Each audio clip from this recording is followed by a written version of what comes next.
Wilujeng siang, deui di Breaking News sareng saya Ayu Komalasari Yuliani. Di dieu abdi bade ngadugikeun warta barita ayana kajantenan kahuruan.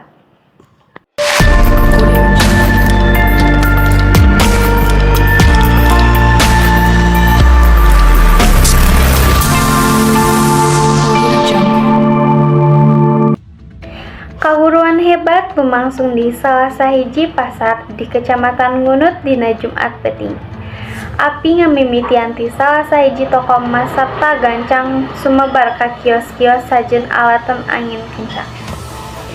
Kabakaran ieu diperkirakeun dimimitian sakitar tabuh 8 peuting sarta langsung nyebabkeun panik di kalangan pedagang jeung pengunjung pasar.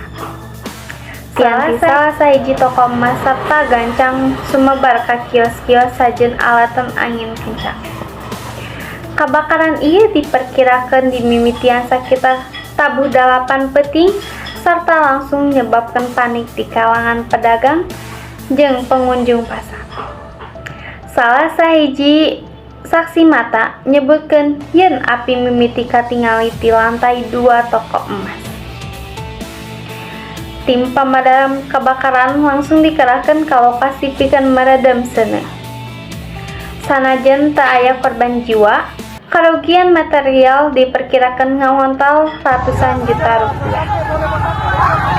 Pihak berwenang ayeuna keur nulung tik musabab kebakaran ieu. Padagang anu terdampak kebakaran dihimbau pikeun ngalaporkeun kerugian ka pihak pasar pikeun ditindaklanjut. Demikian warta abdi ngadugikeun. Hatur nuhun, wilujeng sumping.